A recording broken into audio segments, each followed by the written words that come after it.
Amu anhum, bila dibuatkan makanan yang disodakohkan atas nama mereka tilkal ayam, selama 7 hari tersebut. Isnaduhu qawiyun, sanad hadits ini kuat, terdapat di dalam Al-Matalibul Aliyah karya Imam Ibnu Hajar Al-Asqalani juz 1 halaman 199. Tuh, jadi jelas bahwa semua itu ada dasar hukumnya. Sekelas Imam Ibnu Hajar Al-Asqalani saja, beliau meriwayatkan hadits-hadits yang sanadnya kuat yang menjelaskan tentang mendoakan mayat, memberikan makanan, bersedekah makanan selama 3 hari, kemudian juga selama 7 hari. Ini ada. Jadi yang kuat ini. Adapun yang 40 hari ke sana itu sah-sah saja, ya, itu sah-sah saja. Silahkan saja, nggak pakai hari-hari 40 dan sebagainya. Pokoknya kapanpun yang namanya bersedekah atas nama mayat. Di dalam hadis-hadis yang sahih diantaranya, jaa rajulun ila Nabi sallallahu alaihi wasallam, datang seorang pria kepada baginda Nabi sallallahu alaihi wasallam. Kemudian faqala, ia berkata, ya Rasulullah, inna ummi qad uftulitat nafsuha, sesungguhnya ibuku telah wafat ya Rasulullah. Afa yang fa'uha in tasaddaqtu anha, apakah bermanfaat bila aku bersedekah atas nama ibuku? Faqala, maka baginda Rasul menjawab, na'am, ya bermanfaat ya Rasulullah. Kemudian orang tersebut berkata lagi, fa inna li makhrafan, sesungguhnya aku memiliki sebidang kebun, fa ushhiduka anni qad tasaddaqtu anha, maka aku mohon kau saksikan ya Rasul, aku sedekahkan kebunku itu atas nama ibuku. Ya, Sahihul Bukhari. Jadi bersedekah atas nama mayat kapanpun, entah dari hari pertama ke kedua, ketiga, keempat, kelima, keenam, ketujuh dan selanjutnya, kapanpun itu tetap akan mengalir manfaatnya kepada si mayat. Bersedekah atas nama mayat, dan antaranya tadi Sahihul Bukhari, ya, kemudian dalam kitab-kitab sahih yang lainnya.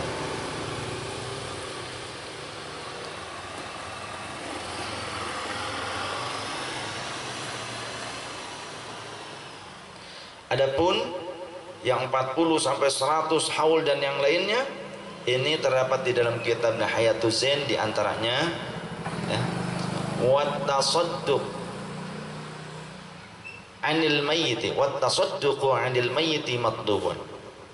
Adapun membuat sedekah atau bersedekah atas nama mayat itu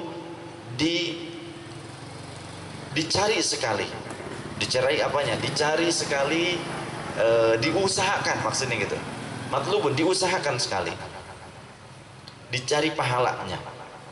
Wala yutaqayyadu bikaunihi fi sab'ati ayyamin aw aktsara aw aqalla, dan tidak dibatasi bersedekah tersebut dengan 7 hari kah, atau lebih banyak dari itu atau lebih sedikit, tidak dibatasi. Berapa harinya tidak dibatasi.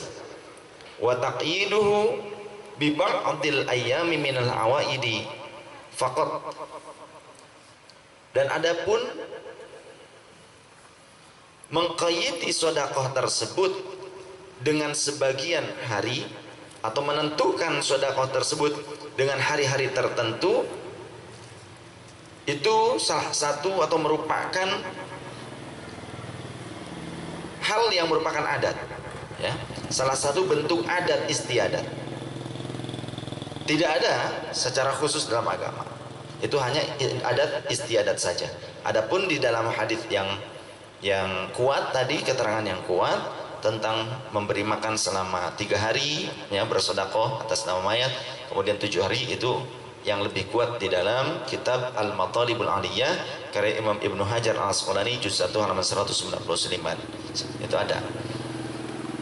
Kama afta bidzalika, sebagaimana telah menjelaskan atau berfatwa tentang hal itu siapa? As-Sayyid Ahmad Zaini Dahlan, beliau mufti di Makkah.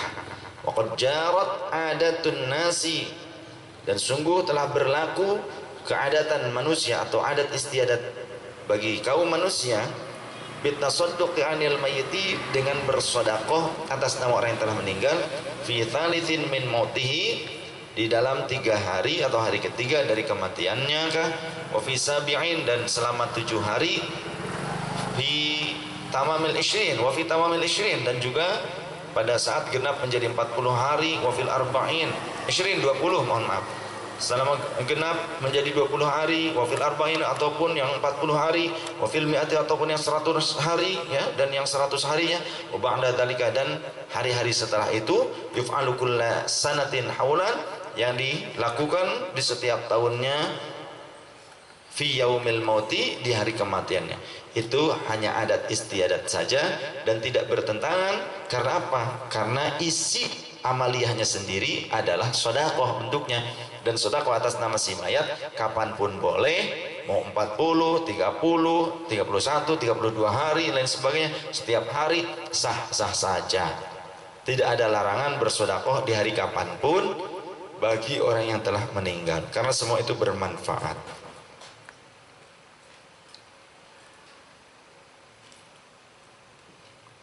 Wallahu a'lam bishawab. Kita buka sesi tanya jawab saja. Dipersilahkan bagi yang mau bertanya.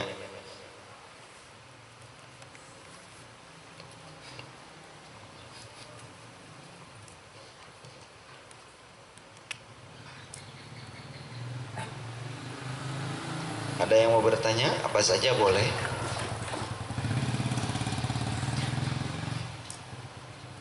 Silahkan. Waalaikumsalam warahmatullahi wabarakatuh. Saya bertanya mengenai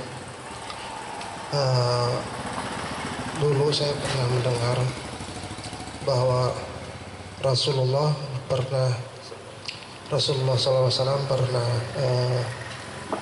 kesiangan sholat subuh. Terus yang menerangkan itu bahwa Rasulullah ketika kesiangan sholat subuh langsung sholat sunat dulu, qobliyah, terus sholat subuh. Tapi yang menerangkan itu tidak menjelaskan apakah itu Rasul itu qada atau langsung. Kata si yang menerangkan itu Rasulullah SAW langsung sholat subuh. Nah, saya pengen, apakah Rasulullah itu dengan niat qada atau langsung karena uzur kesiangan gitu. Terima kasih. Wassalamualaikum warahmatullahi wabarakatuh.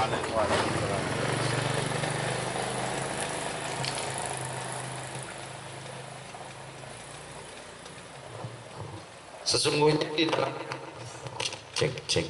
di dalam hadis yang sahih, Rasulullah Shallallahu Alaihi Wasallam diantaranya pada saat itu sepulangnya dari peperangan,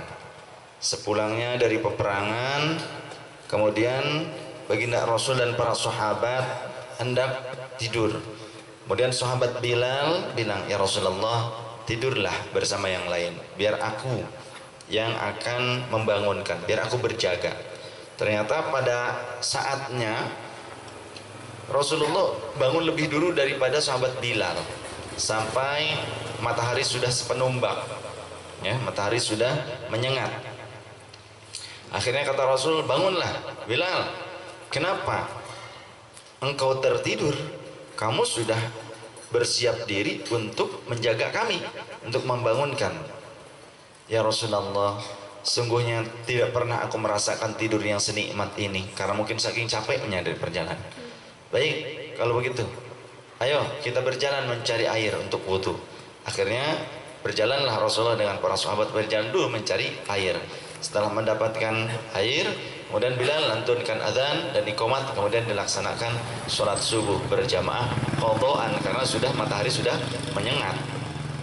Ya, berarti kan sudah di luar waktunya, betul tidak? Kalau matahari sudah sepenumbak, sudah menyengat, matahari sudah menyengat kira-kira jam 7 begitu kan, jam 7 atau jam 8. Itu kan sudah menyengat.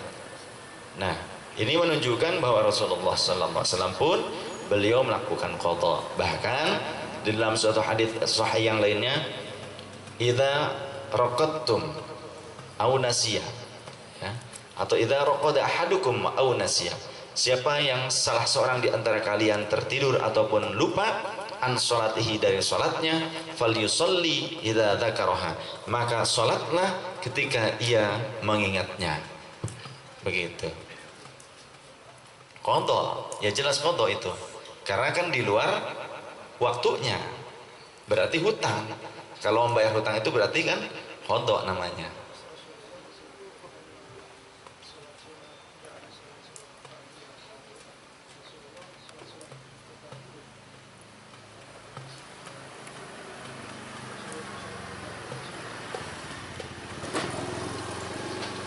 Ada yang mungkin saya agak lupa lagi antara qobliyah dulu atau tidak. Yang saya ingat justru langsung sholat, diterangkannya langsung sholat, begitu, diterangkannya langsung sholat karena sudah keluar dari waktunya, seperti itu, karena sudah keluar dari waktunya. Sebagaimana juga ketika kita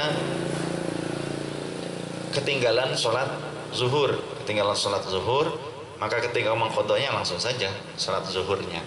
Demikian diantaranya. Kalau waktu kesiangan sholat subuh itu apakah ketika matahari telah setumbak, atau kalau di jam itu misalnya kesiangan itu jam 6:45, apakah itu termasuk di luar subuh atau masih dalam subuh, sehingga niatnya itu apakah dengan qadha atau tidak gitu dok?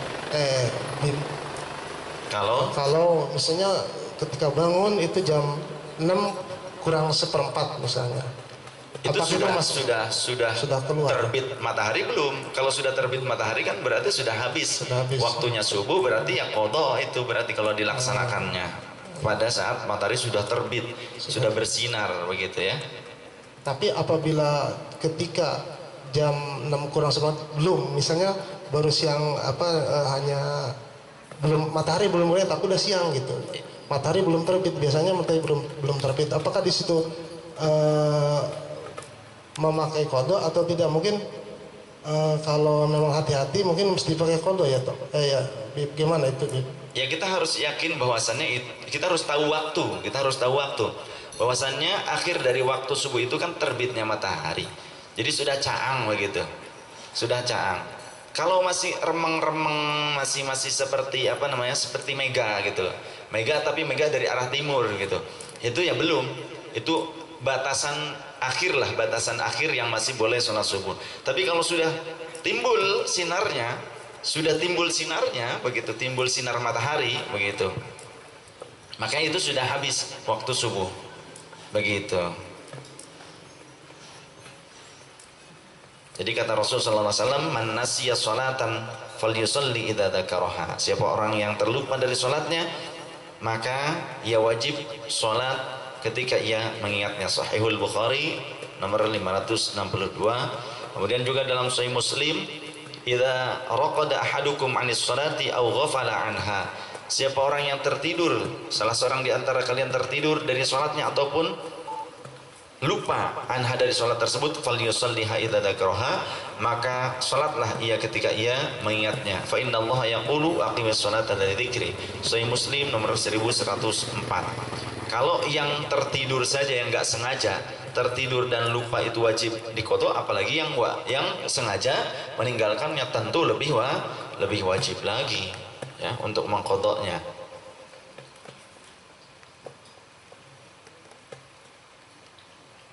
Bahkan kata Imam An-Nawawi, qaluhu sallallahu alaihi wasallam, man nasiya salata falyusalliha idza dzakaraha, fihi wujubu qada'il fariidatil faitati. Itu menunjukkan tentang wajibnya qada' salat yang terlewat. Sawaun tarakaha, sama saja tertinggalnya itu biudrin, karena uzur seperti kanaumin, tidur, nisyanin ataupun lupa, ambil ghairi udhrin, ataupun bukan karena udzur seperti sengaja. Wa inna ma qayyada fil hadithi bin nisyani, dan sesungguhnya di dalam hadis itu diqayyidi, ditentukan atau disebutkan dengan nisyan, li khuruji ala sababin,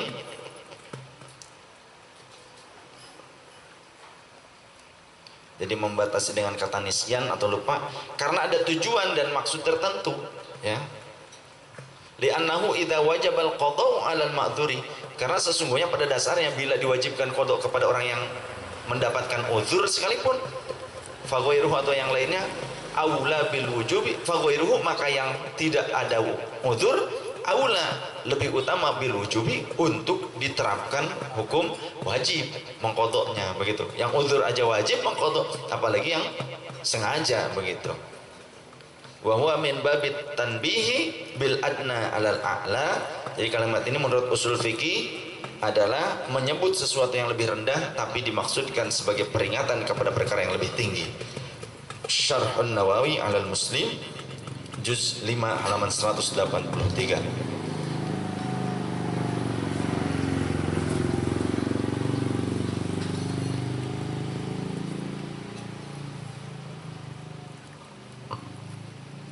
Ada yang lain? Silahkan.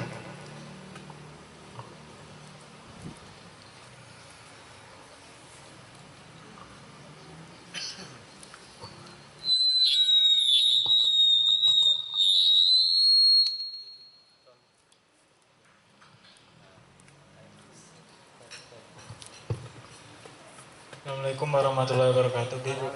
Waalaikumsalam warahmatullahi wabarakatuh. Maaf, saya mau nanya, dari sholat jamak qashar yang takhir atau kodok itu yang lebih afdal yang mana ya, Bu? Misal dalam perjalanan gitu, di bis misalnya. Kodok antara sholat jamak takhir, Iya. ya mendingan jamak takhir lah. Kalau sengaja kita mengkodok, istilahnya gini, sholat zuhur masih di bis ya, waktu zuhur masih di bis, kita tidak berniat jamak takhir nanti di waktu asar, nanti aja lah, mengkodok aja, dosa kalau begitu justru ya. Kalau kita sengaja meninggalkannya, tidak berniat untuk jamak, dosa malah ya. Maka pada saat waktu zuhur masih ada, kita niat di perjalanan, niat saya jamak takhir zuhur ke asar di waktu asar karena darurah. Nanti pada saat asar ya kita jamak takhir, ya lebih utama itu mah tidak dosa, bahkan ada anjurannya, ada kebolehannya. Makasih, Bu. Baik. Waalaikumsalam warahmatullahi wabarakatuh. Yang lain? Assalamualaikum warahmatullahi wabarakatuh. Waalaikumsalam warahmatullahi wabarakatuh. Gini Bu ya, setahu saya surga itu kan ada tingkatannya. Apa? Surga. Terus Seandainya Bu ya nanti kapan tahunya? kan ada surga Firdaus, Naim dan lain-lain Bu ya. Pernah masuk belum? Insya Allah kan. Gini Bu ya, kalau seandainya nanti Bu ya berada di surga yang paling tinggi bersama Rasulullah, sedangkan kami berada di surga yang paling bawah, apakah kami masih bisa berkumpul sama Bu ya? Mohon penjelasannya. Assalamualaikum warahmatullahi wabarakatuh. Waalaikumsalam warahmatullahi wabarakatuh. Ada keterangan yang sudah disampaikan. Mudah-mudahan kalau memang memperkenankan Al-Fakir bisa bersanding bersama para anbiya, para aulia, diizinkan oleh Allah bertetangga dengan para anbiya nanti di surga, syukurlah, alhamdulillah, dan mudah-mudahan bisa mensyafaati. Tapi saya sendiri belum yakin, saya sendiri masih banyak dosa. Justru mungkin saja kalian yang masuk surga, pada saat kalian nanti nyari di surga gak ketemu saya, tolong cari saya di neraka. Kalau kalian nggak nemuin saya, nanti kalau mau yang masuk surga, cari saya. Kalau sekiranya nggak ketemu sama saya, justru ya, sekiranya nggak ketemu, mana di surga nggak ketemu, tolong cari saya di neraka. Bilang kepada Allah, bilang kepada Rasulullah, bilang kepada Allah, ya Allah, orang ini dulu yang menemani saya ngaji, orang ini dulu yang pernah menyampaikan ayat-ayatmu. Kemudian bilang sama Rasulullah, ya Rasulullah, orang ini dulu yang pernah mengenalkanku kepada engkau. Mudah-mudahan saya dapat syafaat dari kalian. Justru saya berharap saya diselamatkan oleh murid-murid saya. Saya nggak yakin, saya nggak tahu saya nanti bakal masuk kemana, saya nggak ngerti. Kalau melihat ya, kalau menghisab diri sendiri, dosa saya kebanyakan. Kalau menghisab diri sendiri, dosa saya kebanyakan, dan tempatnya ahli dosa berarti kan di neraka. Maka dengan dakwah ini saya cuma berharap mudah-mudahan dosa-dosa saya diampuni dan saya akan mendapatkan syafaat dari murid-murid saya. Itu harapan saya. Saya berharap nanti murid-murid saya semua pada jadi ulama, pada jadi aulia Allah, jadi orang-orang soleh yang bisa menyelamatkan saya. Mudah-mudahan seperti itu. Wallahu a'lam. Yang lain silahkan. Assalamualaikum warahmatullahi wabarakatuh. Waalaikumsalam warahmatullahi wabarakatuh. Saya mau tanya, Bib, bagaimana hukumnya dalam Islam tentang adat istiadat, tentang pernikahan yang menyangkut pautkan hari lahir? Kan misalkan nih, banyak yang beredar di masyarakat, terutama di Jawa, ketika si pengantin pria lahir di hari Sabtu, terus si pengantin wanita lahir dari Kamis, katanya tidak cocok. Dan juga kedepannya banyak musibah yang akan menimpa dalam rumah tangga tersebut. Mohon penjelasannya, Bib. Terus ada satu lagi, mohon jelaskan tentang makna ta'aruf dan berapa lamakah jarak antara khitbah, antara ta'aruf dengan pernikahan. Terima kasih sebelumnya. Assalamualaikum warahmatullahi wabarakatuh. Waalaikumsalam warahmatullahi wabarakatuh. Yang pertama, Allah menyatakan dalam Al-Quran, wa may yatawakkal 'ala Allah fahuwa hasbuh. Siapa orang yang bertawakal kepada Allah, maka Allah yang akan memberikan pertolongannya. Jadi sesungguhnya dalam menghadapi apapun, tawakalnya kepada Allah. Gak usah tawakal kepada hari lahir, ya, tawakalnya kepada Allah. Sudah saja berjalan pernikahan. Bahkan kata Allah dalam Al-Quran, idza fuqara ayughnihimullahu min fadlih. Kalau kalian menikah karena aku, kalau kalian menikah karena Allah Ta'ala, maka andai pun dalam keadaan fakir saat menikah, Allah akan memberikan kecukupan kepada kalian nanti. Allah akan memberikan kecukupan. Yughnihimullahu min fadlih. Ya, walaupun fakir keadaannya sekalipun, begitu. Allah memberikan kecukupan. Oleh karenanya, tawakal itu kepada Allah Subhanahu wa Ta'ala. Jadi seyogianya dirubah mindsetnya, dirubah keyakinannya bahwa Bismillahilladzi la yadurru ma'asmihi syai'un fil ardi wala fis samai wa alayh. Dengan asma Allah tidak akan ada sesuatu apapun di langit dan di bumi yang mampu memadaratkan. Tidak akan. Selama kita doa kepada Allah, berlindung kepada Allah, insya Allah Allah selamatkan. Karena kita punya doa, doa silahul mu'min, begitu ya. Jadi keimanannya atau keyakinannya kurang mantap kalau seperti tadi, begitu.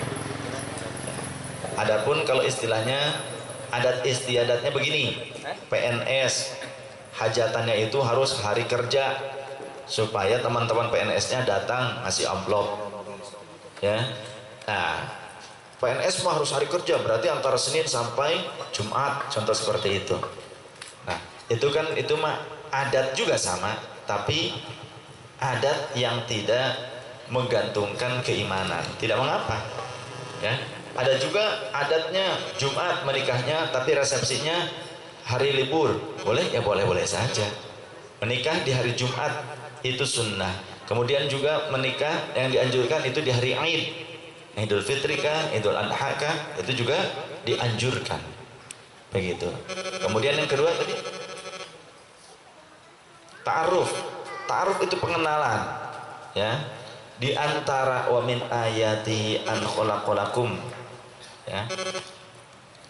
Di antara ayat-ayatnya Allah Subhanahu wa Ta'ala atau tanda-tanda kekuasaan Allah, Allah menciptakan kalian itu berbangsa-bangsa dan berbeda-beda warna kulit. Supaya apa? Lita'arufu, supaya saling mengenal. Oleh karenanya ta'aruf itu sebetulnya adalah masa pengenalan, ya, masa pengenalan di mana menjelang khitbah ataupun justru setelah khitbah. Yang paling baik itu justru setelah khitbah. Khitbah dulu, di situ justru ta'aruf, ya. Khitbah dulu kemudian ta'aruf, itu yang paling benar, yang paling benar. Khitbah dulu kemudian ta'aruf. Adapun jadi atau tidaknya setelah khitbah nih, pas ta'aruf ternyata tidak cocok, ya sudah, tinggal diputuskan saja, begitu. Tinggal diputuskan secara baik-baik dari kedua belah pihak, secara baik-baik. Ternyata tidak cocok, ya seperti itu yang benarnya demikian. Adapun orang ta'aruf sebelum khitbah, ya, namanya ta'aruf itu pada dasarnya setiap manusia silaturahim dianjurkan, Ya, dianjurkan silaturahim untuk saling mengenal, berkomunikasi. Kalau hanya bersosialisasi, berkomunikasi dengan tetap menjaga koridor agama, itu tidak mengapa. Ya, namanya komunikasi, menjaga kaidah-kaidah agama, insyaallah la ba'sa. Tapi yang tidak boleh itu adalah komunikasi yang menghilangkan atau menerobos kaidah agama. Apakah boleh komunikasi antara pria dan wanita? Komunikasi secara sehat tidak mengapa.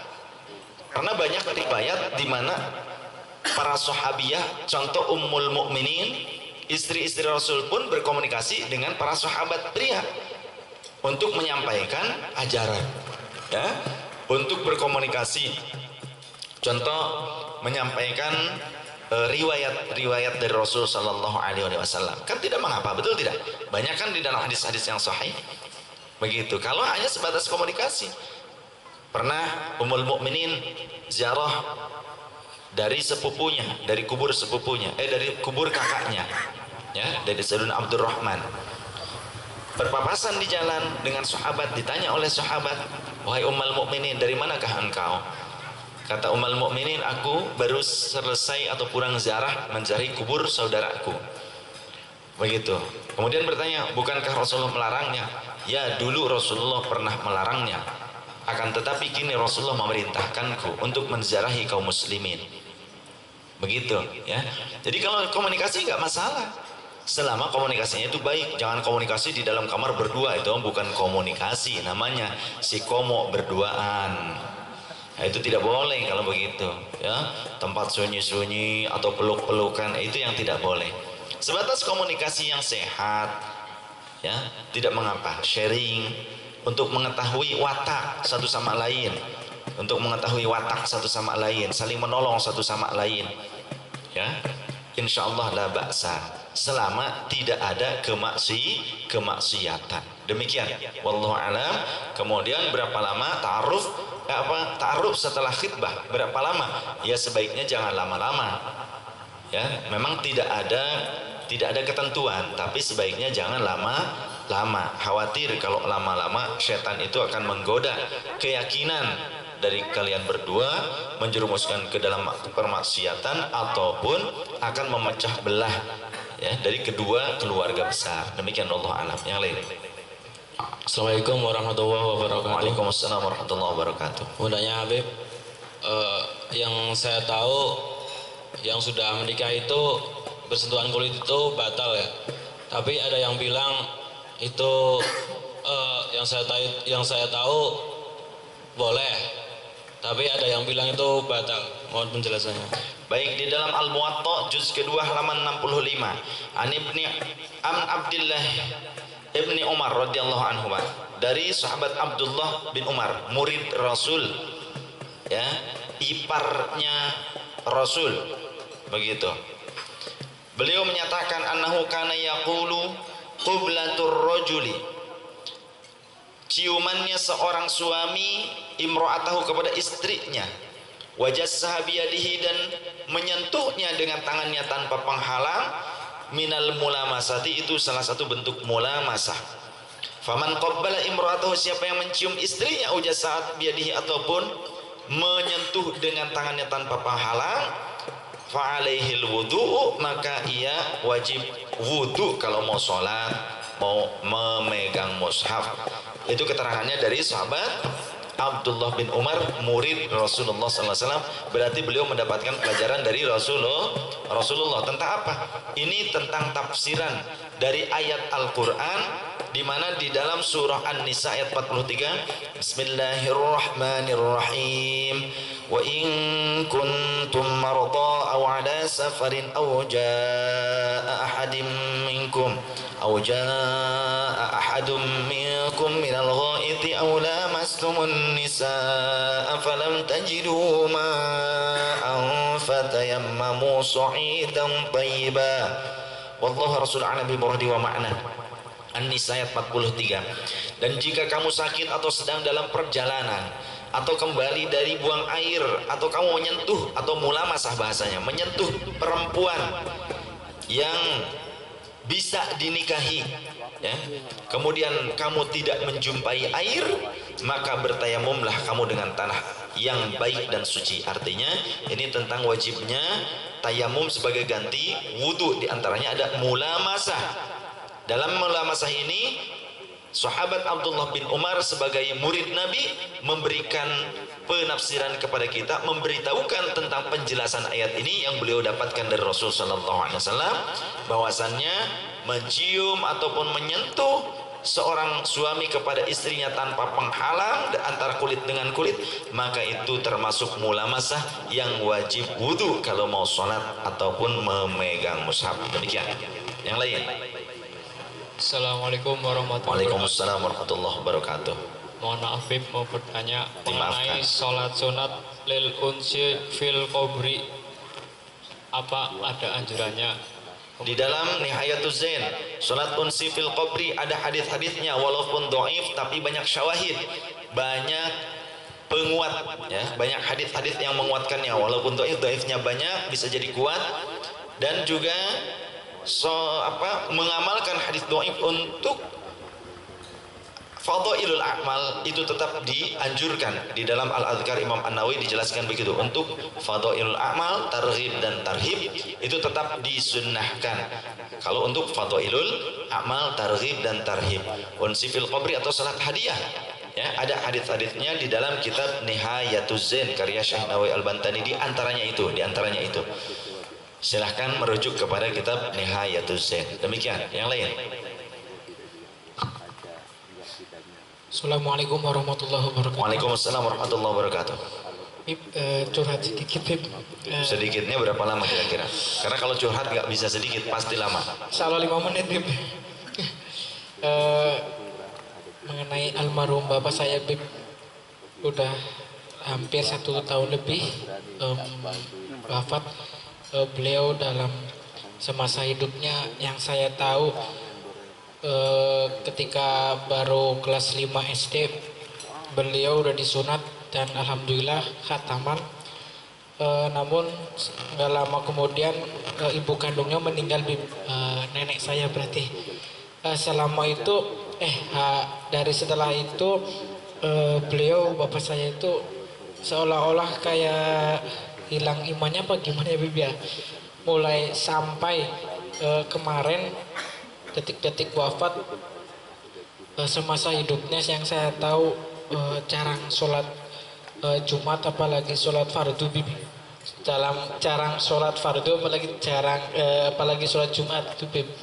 Yang saya tanyakan, apakah doa saya yang biasanya saya suka baca Fatihah dan Yasin setiap malam Jumat dan amalan yang saya sodakan kepada beliau itu cukup bisa untuk menarik beliau yang naudzubillah misalkan udah ditempatkan besok sama yang sangholik di neraka, dan kita bisa berkumpul keluarga di surganya Allah Subhanahu wa taala. Mohon penjelasannya. Selama ini menghadiahkan bacaan Quran itu masih alhamdulillah dari semasa itunya kebanyakan ya, Bib, tapi ada yang pernah bolong gitu. enggak, maksudnya kamu sering menghadiahkan bacaan Quran untuk orang tuamu kan? Iya, Bib. Baik, tanya saja sama orang tuamu nyampe enggak gitu. Kira-kira cukup enggak Pak gitu? Ya penora cukup, ya engkau sanggupnya dicukupi gitu. Tambah lagi berarti suratnya, plus surat gadean. Kalau kita yakin kepada Allah, pasrahkan itu kepada Allah. Setiap manusia, "Faman ya'mal mithqala dzarratin khairan yarah wa man ya'mal mithqala dzarratin syarran yarah." Kita hanya membantu, betul tidak? Selebihnya adalah amaliyahnya sendiri. Yang paling menentukan itu amaliyahnya sendiri. Kita hanya membantu. Insya Allah yang namanya bantuan itu pasti juga akan bermanfaat. Ya, besar kecilnya tetap akan bermanfaat. Demikian. Wallahu a'lam. Makanya dianjurkan doa. Dianjurkan juga sholat jenazah, sholat ghaib. Isinya Al-Fatihah, Al-Quran. Kemudian juga sholawat, zikir, ada doa dan doa. Berarti kita dianjurkan untuk memperbanyak. Dan ada doa Rasul yang dimana kata Rasul ketika mendoakan sahabat Abi Darda, kemudian juga mendoakan sahabat Abi Salamah, warfa' darajatihi, ya, warfa' darajatahu fil jannah. Ya Allah, angkatlah derajatnya di surga. Artinya orang yang telah meninggal itu mampu menerima manfaat dan bisa naik derajatnya di akhirat dengan wasilah amal soleh yang dihadiahkan oleh orang yang masih hidup. Kalau tidak ada manfaatnya, kenapa Rasulullah berdoa untuk Abi Salamah, warfa' ya darajatahu fil jannah atau fil illiyin, warfa' darajatahu fil jannah. Untuk apa Rasul berdoa itu kalau memang tidak bermanfaat? Betul tidak? Maka artinya, ya Allah, semoga kau angkat derajatnya di surga. Artinya bisa saja naik derajat seseorang itu yang sudah meninggal dengan wasilah doa-doa bacaan Quran dari yang masih hidup. Begitu kurang lebih. Wallahu a'lam. Terima kasih. Assalamualaikum warahmatullahi wabarakatuh. Waalaikumsalam warahmatullahi wabarakatuh. Kita cukupkan saja kajian kita malam hari ini, mudah-mudahan bermanfaat. Semoga Allah Subhanahu wa taala mengistiqomahkan kita dan semua sahabat-sahabat yang berjuang dalam dakwah yang mulia ini, semoga juga keluarganya bisa ikut serta dalam perjuangan ini, keluarganya juga ridha, keluarganya juga mencintai perjuangan yang mulia ini, sehingga sama-sama seanak keturunan nanti kita akan berjuang dalam perjuangan aqidah Ahlussunnah wal Jamaah ala nahdiyah. Subhanakallahumma wa bihamdika asyhadu an la ilaha illa anta astaghfiruka wa atubu ilaik. Mohon maaf lahir dan batin. Wassalamualaikum warahmatullahi wabarakatuh.